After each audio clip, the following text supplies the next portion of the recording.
नमस्कार दोस्तों, 5 राज्यों पर होने वाले विधानसभा चुनाव के लिए तारीखों का ऐलान हो चुका है। लेकिन तारीखों के ऐलान के ठीक बाद यहां पर एबीपी न्यूज और सी वोटर ने नया ताजा सर्वे जारी कर दिया है।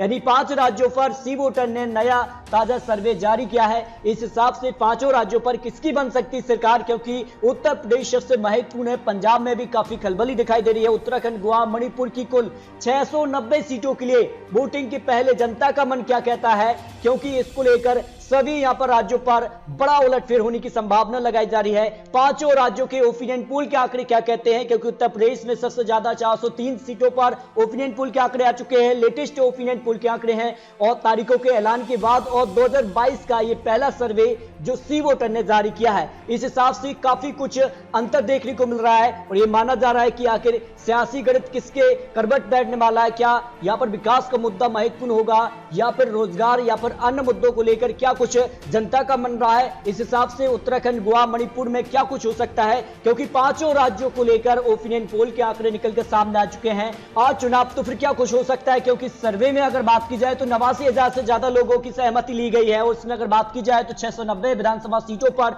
जो लोगों से सीधी बात करके ये सर्वे यहां पर आंकड़े हैं, जो कि 12 दिसंबर से लेकर 8 जनवरी के बीच के आंकड़े निकलकर सामने आ रहे हैं। ऐसे में लेटेस्ट आंकड़ों के हिसाब से उत्तर प्रदेश समेत अन्य राज्यों पर किसकी बनने वाली सरकार, इसको लेकर महत्वपूर्ण आंकड़े सामने आ चुके हैं। और सर्वे की शुरुआत करते हैं उत्तराखंड को लेकर। उत्तराखंड में 2017 में जहां 70 सीटों में से बीजेपी ने 57 सीटें हासिल करके एकदम से अपनी सरकार बना ली, लेकिन इस बार उत्तराखंड में हलचल तेज दिखाई दे रही है और कहीं ना कहीं जमीनी स्तर पर जो आंकड़े निकल कर आ रहे हैं उस हिसाब से क्या होगा। लेकिन बता दें आपके लिए जानकारी के लिए कि बीजेपी यहां पर अपने 2 मुख्यमंत्री बदल रही है। ऐसे में क्या यहां पर मुख्यमंत्री बदलने से बीजेपी को फायदा होगा, क्योंकि उत्तराखंड का भी कहीं ना कहीं जो गणित रहा है कि हर 5 साल में यहां पर सत्ता परिवर्तन होती रहती है। तो क्या 2022 में ऐसा होगा, इसको लेकर आंकड़े देंगे आपको। जबकि 11 सीटें ही यहां पर जो है कांग्रेस ने हासिल की थी। 2017 में बीएसपी और अन्य खाते में केवल 2 सीटों पर ही जीत मिली। इसके अलावा अगर बात करें तो 2022 को लेकर मुख्यमंत्री की पहली पसंद कौन हो सकता है उत्तराखंड को लेकर, जनवरी 2022 को लेकर जो सी वोटर ने ताजा सर्वे जारी किया है, यानी इस हिसाब से क्या कुछ आंकड़ा बन सकता है। देखिए, पुष्कर सिंह धामी बीजेपी की तरफ से 29% लोगों की पसंद वो सीएम के तौर पर दिखाई दे रहे हैं, जबकि हरीश रावत कांग्रेस की तरफ से 37% लोग यहां पर हरीश रावत को मुख्यमंत्री के तौर पर देखना चाहते हैं उत्तराखंड में, जबकि अनिल बानुली को 18 और अन्य के खाते में 9, यानी कुल मिलाकर बीजेपी और यहां पर बात की जाए तो कांग्रेस में आमने सामने की टक्कर है, जिसमें मुख्यमंत्री के तौर पर कांग्रेस यहां पर बाजी मारते नजर आ रही है। लेकिन आंकड़े किसके पक्ष में जा सकते हैं, कुल मिलाकर अगर बात की जाए तो उत्तराखंड को 3 रीजन में बांटा गया है, जिसमें कुमाऊं, मैदान और गढ़वाल। इसमें अगर बात की जाए तो कुमाऊं में किसे कितनी सीटें मिल सकती है, देखिए कुल 20 सीटें इसमें शामिल की गई हैं जनवरी 2022 के सर्वे में, और भाजपा को 5 से 9 सीटें, जबकि कांग्रेस को 11 से 17 सीटों पर जीत मिलने का अनुमान है।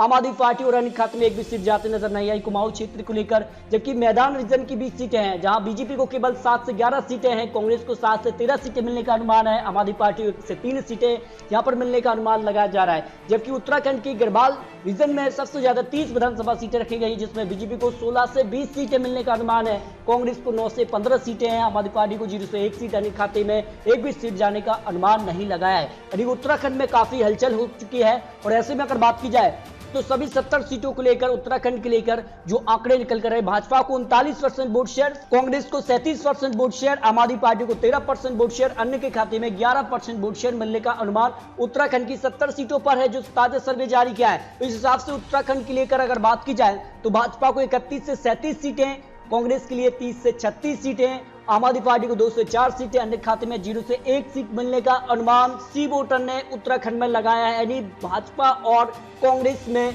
बिल्कुल सीधी टक्कर यहां पर दिखाई दे रही है। क्या ये टक्कर यहां पर बरकरार रही, क्या यहां पर आने वाले वक्त में यहां पर कुछ नया होगा, क्या कांग्रेस वाकई यहां पर जो है सत्ता में यहां पर परिवर्तन ला देगी और अपनी सरकार बनाएगी, है तो आने वाला वक्त बताएगा। लेकिन सी वोटर के हिसाब से यहां पर बात की जाए तो उत्तराखंड में भाजपा और कांग्रेस में आमने सामने की टक्कर है। फिलहाल यहां पर 1 से 2 सीट बीजेपी की ज्यादा दिखाई दे रही हैं। अब बात कर लेते हैं पंजाब को लेकर, तो पंजाब में 2017 में कुल यहां पर 77 सीटें कांग्रेस ने हासिल की थी, लेकिन अब काफी हलचल हो चुकी है।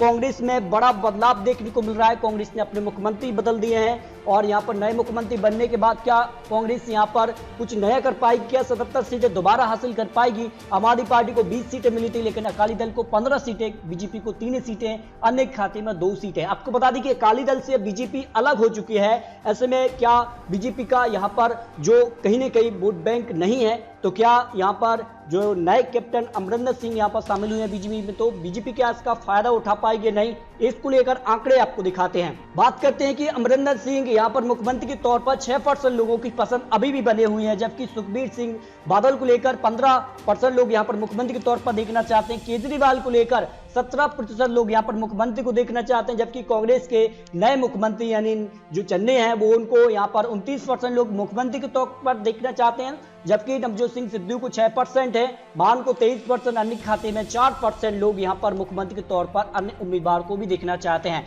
यानी उत्तराखंड के अलावा अगर बात की जाए तो पंजाब में भी काफी खलबली देखने को मिल रही है, जहां कांग्रेस, आम आदमी पार्टी और यहां पर बात की जाए तो अकाली दल के बीच काफी हलचल हो चुकी है। लेकिन पंजाब में किसने कितना वोट शेयर 117 विधानसभा सीटों को लेकर जो ताजा सर्वे यहां पर जारी किया है उस हिसाब से दिखाई दे रहा है।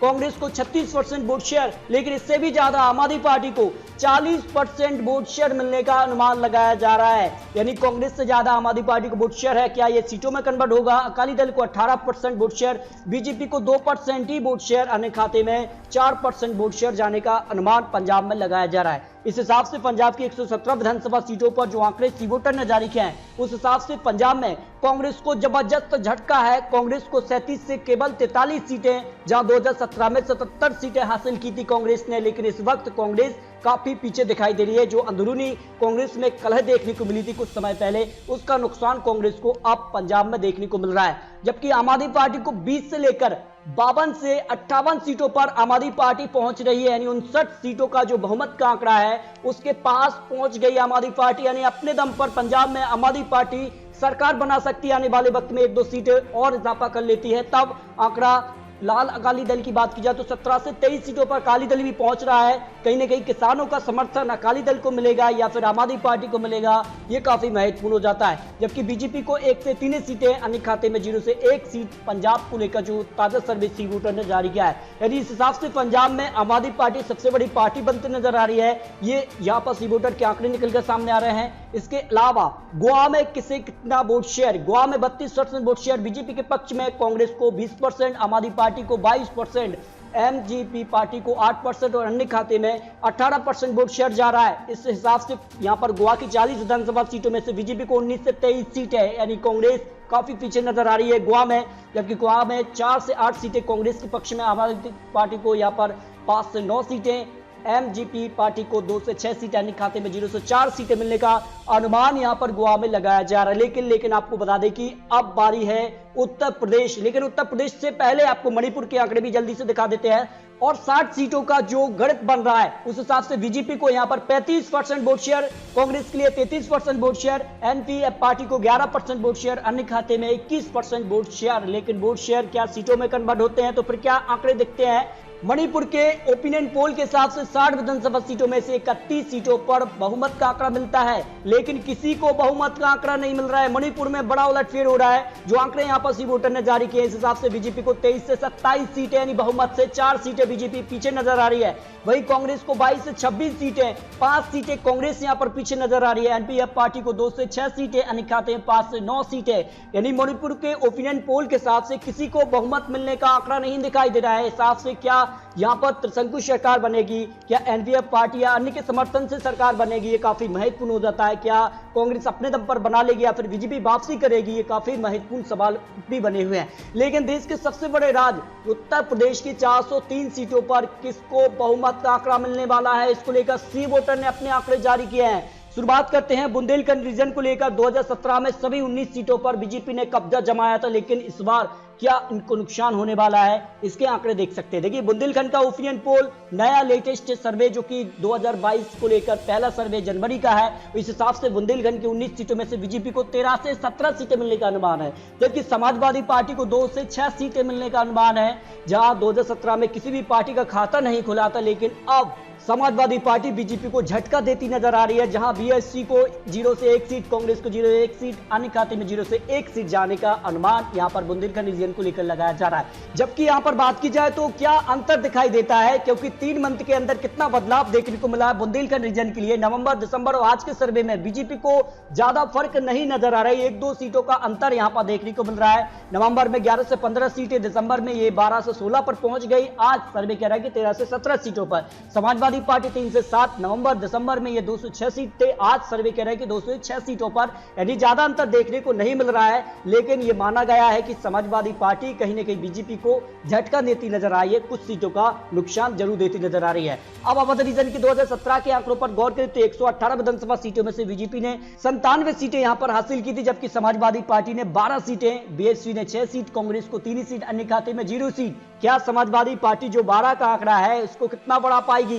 देखिए सर्वे के आंकड़े कह रहे हैं कि अवध रीजन में जो 118 विधानसभा सीटें, समाजवादी पार्टी 12 से बढ़कर अब 44 सीटों तक पहुंच रही है, यानी 40 से 44 सीटों पर समाजवादी पार्टी अवध रीजन में यहां पर सीटें मिलने का अनुमान है। जबकि बीजेपी को 71 से 75 सीटें, यानी कुछ सीटों का नुकसान बीजेपी को जरूर हो रहा है, जबकि समाजवादी पार्टी को यहां पर फायदा हो रहा है। बीएसपी को 0 से 2 सीट, अन्य खाते में 20 जोड़े से 2 सीट और कांग्रेस को भी 0 से 2 सीट मिलने का अनुमान अवध रीजन में लगाया जा रहा है। यानी जबरदस्त फायदा अवध रीजन में समाजवादी पार्टी को है, लेकिन कुछ सीटों का नुकसान है। लेकिन फिर भी सबसे बड़ी पार्टी अभी भी जो है वो बीजेपी अवध रीजन के अंदर बनी हुई है, 118 विधानसभा सीटों को लेकर जो आंकड़े हैं। यानी अवध रीजन में अगर तुलना की जाए नवंबर, दिसंबर और आज के सर्वे में कितना अंतर दिखाई देता है। बीजेपी को 68 से 72 सीटें नवंबर में, दिसंबर में अब 72 से 76 पर पहुंच गए, और आज का सर्वे कह रहा है कि 71 से 75 सीटों पर, यानी कुछ 2-3 सीटों का नुकसान बीजेपी को यहां पर आज के सर्वे में दिखाया गया। जबकि समाजवादी पार्टी 40 से 44 सीटें नवंबर, दिसंबर में 38 से 42 पर पहुंच गए, और आज का सर्वे कह रहा है कि 40 से 44 सीटों पर ही पहुंच गए। यानी ज्यादा कुछ अंतर देखने को नहीं मिल रहा है। जो स्थिति नवंबर, दिसंबर और आज के सर्वे में है उसमें 2-3 सीटों का ही अंतर यहां पर देखने को मिल रहा है, एक बड़ा बदलाव देखने को नहीं मिल रहा है जो अनुमान यहां पर लगाया गया। जबकि पूर्वांचल की अगर बात की जाए तो 130 विधानसभा सीटें यहां से आती हैं, और 130 विधानसभा सीटों का चुनावी गणित 2017 का क्या था उस पर अगर गौर करें तो बीजेपी ने यहां पर 100 सीटें हासिल कर ली थी, समाजवादी पार्टी ने 14 सीटें, बीएसपी को 10, कांग्रेस को 2 और अन्य खाते में 4 सीट गई। लेकिन क्या ये आंकड़े 2022 को लेकर सर्वे के आंकड़े कह रहे हैं कि पूर्वांचल में बड़ा उलटफेर हो रहा है। बीजेपी को 66 से 70 सीटें, जहां 100 सीटें हासिल की थी बीजेपी ने, करीब 35 से 40 सीटों का सीधे तौर पर नुकसान है। वही समाजवादी पार्टी 14 से बढ़कर अब 48 से 52 सीटों पर पहुंच रही है, यानी करीब 40 सीटों का फायदा सीधे तौर पर समाजवादी पार्टी को, जो 2022 के लिए पूर्वांचल के लिए सी वोटर ने अनुमान लगाया है। जबकि बीएसपी को 5 से 7 सीटें हैं, कांग्रेस को 1 से 3 सीटें हैं, अन्य की बात की जाए तो 3 से 5 सीटों का यहां पर मिलने का अनुमान लगाया जा रही। पूर्वांचल में बड़ा उलटफेर हो रहा है, जो आंकड़े यहां पर सी वोटर ने जारी किया है। यानी पूर्वांचल के रीजन की अगर पिछले कुछ महीनों की तुलना की जाए तो क्या अंतर यहां पर दिखाई देता है। यहां पर नवंबर में जो सर्वे था कि 66 से 70, और दिसंबर में सर्वे कह रहा है कि 61 से 65, और आज का सर्वे कह रहा है कि 66 से 70 सीटों पर बीजेपी पहुंच रही है। जबकि समाजवादी पार्टी 47 से 51 सीटें, दिसंबर सर्वे में 51 से 55, और आज का सर्वे कह रहा है कि 48 से 52, यानी 1-2 सीटों का अंतर यहां पर देखने को मिल रहा है पूर्वांचल रीजन को लेकर जो आंकड़े यहां पर निकल कर आ रहे हैं। अब रीजन की बात करें, पश्चिमी यूपी की 2017 में 136 विधानसभा सीटें, और पूरे उत्तर प्रदेश के लिए सबसे बड़ा रीजन पश्चिमी यूपी, क्योंकि यहां का एक बड़ा मुद्दा है जो किसान आंदोलन रहा है। लेकिन किसानों के लिए अगर बात की जाए तो मोदी सरकार ने तीनों कृषि कानून वापस ले लिए हैं, किसान आंदोलन खत्म हो चुका है। ऐसे में अब यहाँ के आंकड़े क्या बनते हैं। 136 विधानसभा सीटें 2017 में, जहां बीजेपी ने 109 विधानसभा सीटें हासिल की थी, उसके पीछे का बड़ा कारण था कि बीजेपी को समर्थन किसानों का मिला था। जबकि समाजवादी पार्टी को 21 सीटें यहां पर मिली थी, बीएसपी को 3 सीटें, कांग्रेस को 2 और अन्य खाते में केवल 1 सीट गई। क्या ये आंकड़ा 2022 के लिए क्या बनता नजर आ रहा है, जो सी वोटर ने सर्वे के आंकड़े जारी किए हैं 2022 को लेकर। इसमें बीजेपी को 71 से 75 सीटें, समाजवादी पार्टी को 53 से 57 सीटें, बीएसपी को 4 से 6 सीट, कांग्रेस को यहां पर 1 से 3 सीटें, अन्य खाते में 0 से 2 सीटें मिलने का अनुमान पश्चिमी यूपी के लिए जो नया सर्वे 136 विधानसभा सीटों के लिए सी वोटर ने जारी किया है। यानी काफी कुछ अंतर यहां पर देखने को मिला है, और सारे रीजनों के बाद उत्तर प्रदेश की सभी 403 सीटों पर एक साथ ओपिनियन पोल के आंकड़े आपको दिखाएं तो फिर भाजपा को यहां पर 223 से लेकर 235 विधानसभा सीटें, समाजवादी पार्टी 145 से 157 सीटें, बसपा को 8 से 16 सीटें, कांग्रेस को 3 से 7 सीटें, अन्य की बात की जाए तो 4 से 8 सीट, यानी काफी कुछ हलचल हो चुकी है। उत्तर प्रदेश चुनाव में बीजेपी 2017 के मुकाबले 2022 में काफी पीछे आ गई है। वहीं समाजवादी पार्टी 2017 के मुकाबले 2022 को लेकर काफी आगे निकल गई, लेकिन बहुमत का आंकड़ा जो है वो काफी पीछे नजर आ रहा है अभी भी समाजवादी पार्टी से, क्योंकि 202 सीटों पर बहुमत का आंकड़ा मिलता है, उसको पार बीजेपी कर गई है, लेकिन समाजवादी पार्टी को अभी भी करीब 50 से 60 सीटें और प्राप्त करनी होगी, तब जाकर वो बहुमत का आंकड़ा प्राप्त कर पाएंगे। लेकिन उत्तर प्रदेश की बात की जाए तो नवंबर, दिसंबर और आज के सर्वे में बीजेपी को ज्यादा नुकसान दिखाई नहीं दे रहा है। जो स्थिति यहां पर नवंबर में थी 213 से 221, दिसंबर में ये 212 से 224 तक पहुंची और आज का सर्वे कह रहा है कि 10 सीटों पर बीजेपी बढ़त बना गई है। जो कहीं ना कहीं मोदी सरकार है, मोदी सरकार के कैबिनेट में जो मंत्री रहे हैं, उन्होंने कहीं ना कहीं जो है यहां पर चुनाव तारीखों के पहले कुछ बड़ी बड़ी योजनाएं और कहीं ना कहीं बड़ी बड़ी रैलियां की हैं। इसका फायदा करीब बीजेपी को उत्तर प्रदेश चुनाव में यहां पर सर्वे के आंकड़ों में देखने को मिला है। क्या बीजेपी आने वाले वक्त में और ये आंकड़े को बढ़ा लेगी या फिर समाजवादी पार्टी जो 152 से 160 सीटें नवंबर में थी, जो दिसंबर में 151 से 163 पर पहुंची और आज का सर्वे करें 145 से 157 सीटें, यानी कुछ सीटों का नुकसान समाजवादी पार्टी को हुआ है जबकि कुछ सीटों का फायदा बीजेपी को हुआ है। ये सर्वे के आंकड़े हैं, लेकिन आने वाले वक्त में क्या समाजवादी पार्टी जो आंकड़ा कम दिखाई दे रहा है इसको प्लस कर पाएगी या नहीं, ये काफी महत्वपूर्ण सवाल बना हुआ है। लेकिन आपको बता दें कि ये तो चुनावी आंकड़े, चुनावी अनुमान है।